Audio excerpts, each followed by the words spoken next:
pleasure meeting everyone here and hearing everyone's stories.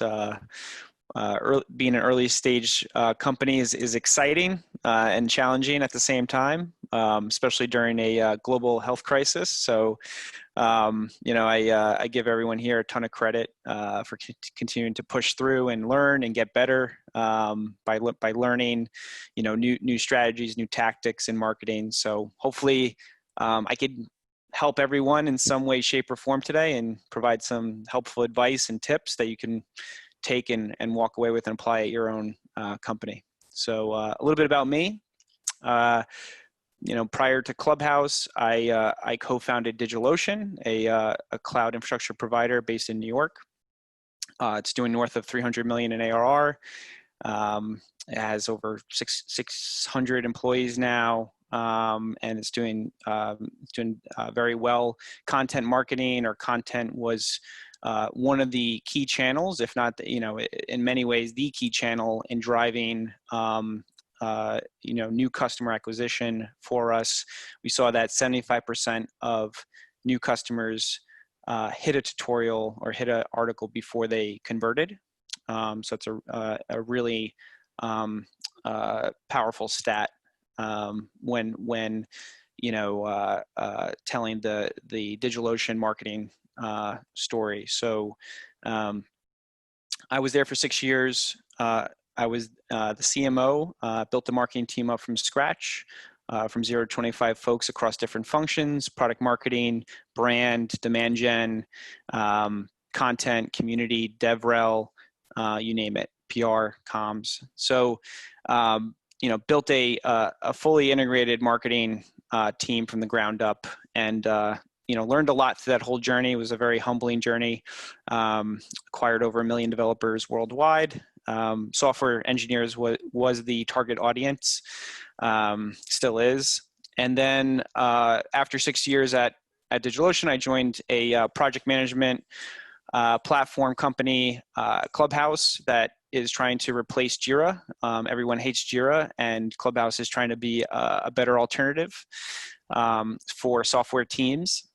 So I've been there for the past 2 years, and set the brand foundation, rebranded the company, hired a handful of folks across different functions there, and content was one of the most important hires to make there. Since I joined, we 10x'd our user growth and traffic, and saw tremendous success from just the investment that we made in marketing over the years. Come 2020, obviously a lot of things have changed for a lot of companies. Everyone's going through a tough time. I know my budget got cut, as well as many other marketing budgets got cut in the tech community. With that, you definitely need to double down on your organic channels to get more efficient. As you continue to invest in marketing to create awareness and to drive top of funnel activity for your business. So that's what we're going to be talking about today is, how can you, in today's environment, double down on content marketing to make it work for your company. What are some things that I've learned in the past that you might be able to apply to your business? And how to build a really sound content strategy, which is kind of step one. So with that, we'll dive in. Key topics we're going to be covering: laying the foundation for your content strategy. I'm going to discuss different tactics to produce and distribute your content efforts in a cost-effective way. Share some of the ways at DigitalOcean and at Clubhouse we've been able to outsource some of our content efforts. How to measure your content success and prepare for the next phase of growth. This is also a really important step as well. Content strategy versus keyword strategy. Many companies think like, oh, in order to build a content engine here, we need to first do an SEO audit, identify the best keywords, and then start to write the content around those keywords and then distribute the content. And when in fact, the better approach that I've seen work is to first write content that solves the problem for your audience. And that's really step one. And then once you write a bunch of content and distribute that content, then you're in a position where you can then start to really pick out and identify the keywords that are performing the best, and then double down. So maybe, start by identifying those problems first with your target audience, and then conduct an SEO audit later once you've already established, organic search traffic to your site. So the way I think about a content strategy is through a lens, a simple lens. And the question that I think everyone needs to answer for your own company is, how can I create give first content for my audience? And what is give first content? So in DigitalOcean's example, we created agnostic content that taught developers how to install software on different Linux servers. And you can use an AWS instance, you can use an Amazon, a Microsoft Azure instance.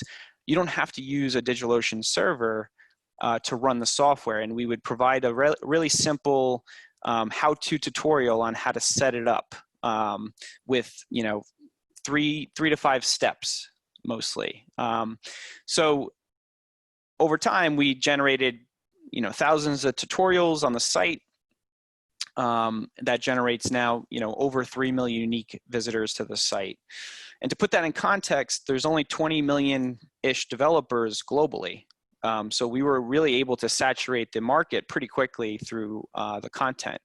And now when people search, server tutorials, they search DigitalOcean on Google first and then space whatever their question is or whatever they're looking to find. So we became this kind of go-to knowledge-based resource for many software engineers to learn how to install various open source software systems on their server. But just going back to the give first mentality, it's really it's an important lens to think through. And this is not just for content. This is also for like programs that you're looking to create within your marketing team to generate awareness. Like, how can you give first to your audience, right? And what are the common problems that they're facing every day, right? So the way to figure out those problems is you talk to your customers, you talk to your audience. And, I can't tell you how many times, I talk to CEOs, I talk to marketing leaders, product leaders that don't spend enough time with the customer. They don't ask questions on a weekly or even monthly basis. And really that information that you're going to collect from speaking with your customers is going to help inform your content strategy.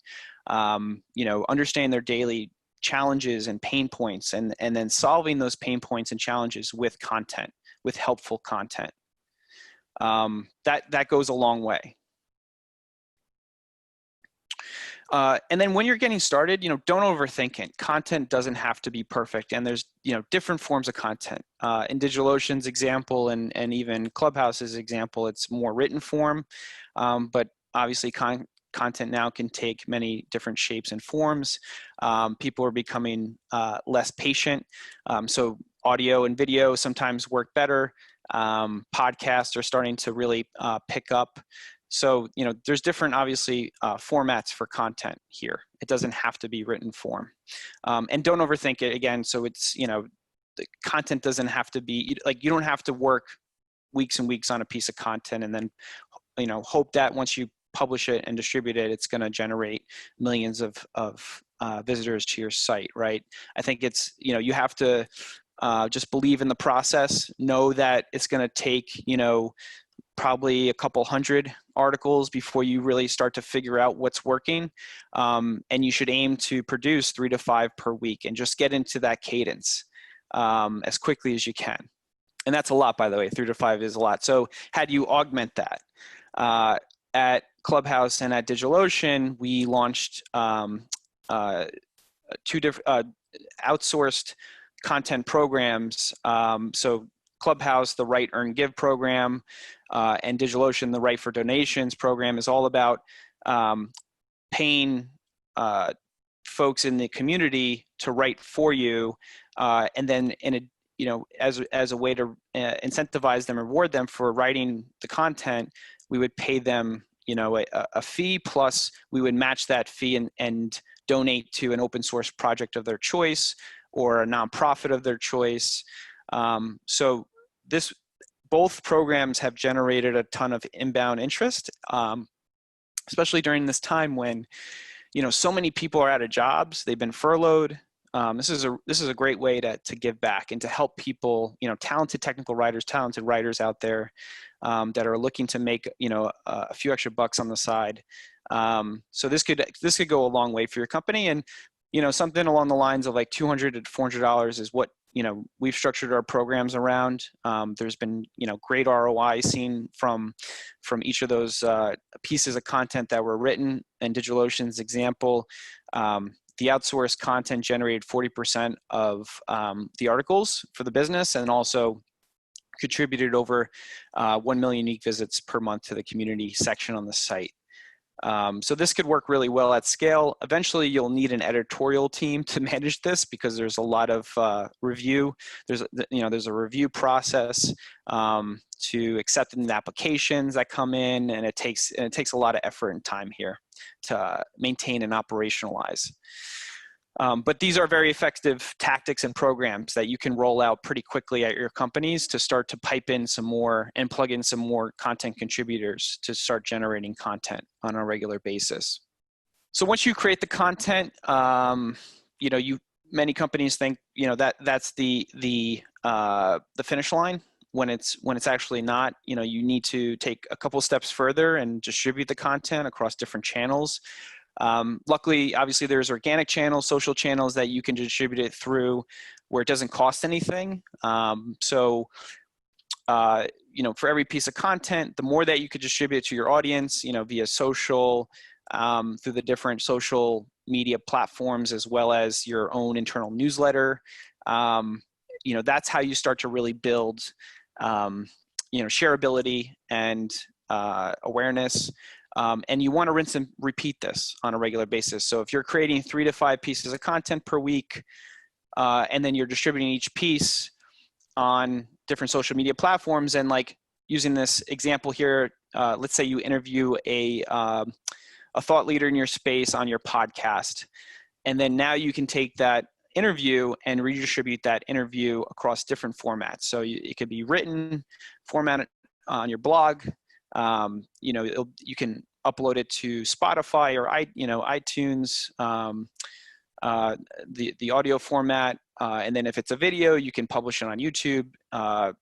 Share the article out on Twitter, LinkedIn, etc. So, you want to build not only your content publishing and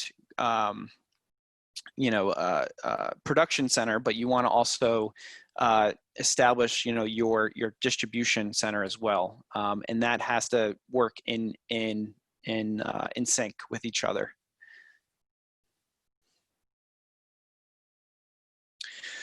So after you just start distributing, distributing all of your content on an ongoing basis, and you're starting to get to that 300, few hundred, couple hundred benchmark in terms of number of content pieces created, you really want to start tracking, to see what's working. And at both companies, we've applied more of a multi-touch attribution model to understand, what's in between kind of the first click and last click of the customer's journey. What happens in between those interactions with the site, right? So if they hit your website and then they leave, but then they come back a couple of times, but then on the last time they sign up, what happens in between? Do they read a blog post? Do they leave? Do they, click an ad? Do they find you through a press article? So if you have no tracking in between the first and last click, you can't really properly attribute the success of your content. And, when I kind of kicked it off with my own personal intro, and throughout the stat that 75% of customers clicked or hit a tutorial before they converted at DigitalOcean, that stat was produced through this multi-touch attribution model. So I highly recommend adopting this as you begin to invest in your content marketing strategy. So to build out a multi-touch attribution model, we used a time decay model at DigitalOcean, where you know, from first click, when they read the first blog post, they hit your site and then they left and they saw an ad, they came back, they read a press article, they read a second blog post. So we would gradually give credit to each one of these sources and attribute a conversion credit to that source, all the way up to the last click. And then you can use tools such as Google Analytics. We built a custom multi-attribution model using Segment at DigitalOcean. We use Segment at Clubhouse as well.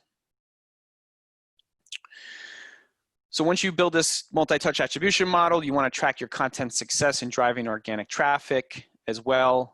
This is Clubhouse's organic traffic over time from 2018 when I joined to now 2020. So you can see that, you know, over time, if you continue to double down and focus on your content, you know, the proof's in the pudding, it will start to scale and ramp.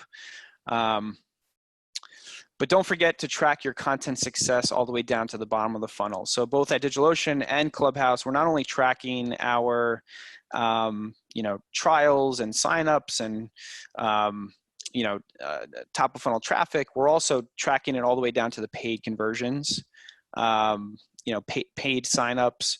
And so, you know, when you think about the quality or the you know, the success of your content, really, you know, you should look at not only the traffic, but also the, you know, if you're driving MQLs and SQLs and you know, customer conversions, like you should follow it all the way through. And it's very important because that should also help inform your content strategy as well. You know, maybe if you're able to build a theme over time in terms of like what cluster of articles or content is driving the most paying conversions, you know, maybe there's opportunity to expand that, you know, invest in adjacent categories or topics. And then once you've proven a repeatable content strategy, so once you get past that, you know, couple hundred mark of content and you're seeing that there is pockets of success and you're, you know, seeing themes bubble up in terms of what's working to drive paid conversions and signups, and you have the tracking in place, you know, you're now in a good position to hire your head of content to start to build out, you know, your own internal media agency. So this is, you know, how you take it up to the next level. You know, many of you are working at early stage companies, so this team is you know, a bit early, but over time, when you think about the next stages, you know, after you raise your Series A, Series B, this is, you know, this team is going to be one of your most effective teams in driving awareness and driving conversions for your business. You know, and this content team org chart model that you see is very similar to the one that we had at DigitalOcean as that team scaled to, you know, 25 folks. So you want to have someone, you know, building content internally. You want to have an editorial team if you're outsourcing content to review it and approve it. You want to have a distribution team, you know, social media team to manage that whole distribution process. And then you want to have, you know, your production team, creative team, so designers, or if you, you know, are shooting videos or podcasts, you want to have someone to edit and manage that content as well. And then you'll hopefully build $1 billion company, and the rest is history.